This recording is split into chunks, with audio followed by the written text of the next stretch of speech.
Marvels morning to all. तो आज मैं गाने वाली हूँ तमिल पोएम।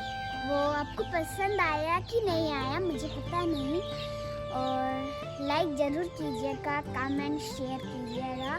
तो मैं शुरू कर दी गाने के लिए। ओके, வணக்கம் பெரியோர்களே, நண்பர்களே, நான் இங்கு சொல்ல போகிற கவிதை ஈரோடு தமிழ் நண்பர் அவர்கள் எழுதிய பாரதி கண்டாம் மானுடம் என்ற ஒரு சிறந்த கவிதை. இந்த கவிதை பாரதியை பற்றி ஒரு புரிதலை உங்களுக்கு உருவாக்கும். பாரதி விரும்பிய பாரதம் எப்படிப்பட்டது என்று தமிழன்பர் இந்த கவிதையிலூட புரிய வைக்கும் முயற்சி செய்கிறார். வாருங்கள் கவிதையை ரசிப்போம்.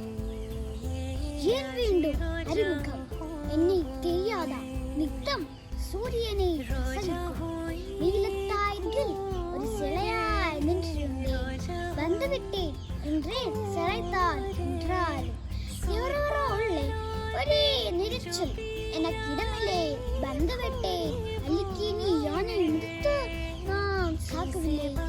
இப்போதுதான் எவரவர் என்றில்லாமல் எல்லோருமாய் முடித்து என் உடம்பெல்லாம் உச்சரிப்பு பறிப்போன காயங்கள்.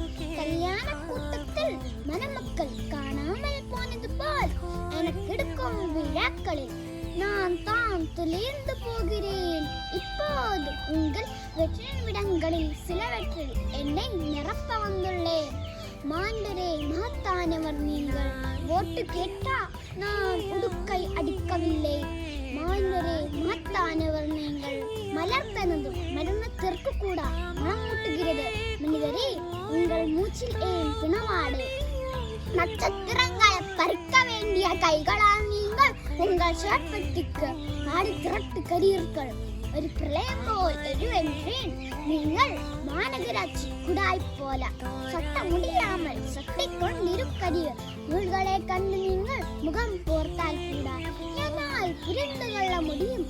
ஆனால் ஜிலேபியின் வளைவுகளை கூட சிக்கல் என்று நினைக்கிறீர்களே, அதுதான் ஆச்சரியம். என் கருத்தை மறந்துவிட்டு என்னை பாராட்டுகிறீர்கள். பலே, நீங்கள் மனைவியை மறந்துவிட்டு நிலமுக்கு புறப்படும் மாப்பிள்ளைகள் மாதிரத்தன்மை இழிவு செய்யும் மடமையே கொடுத்தென்றேன். நீங்களோ மாதிரையே கொடுத்துகிறீர்கள்.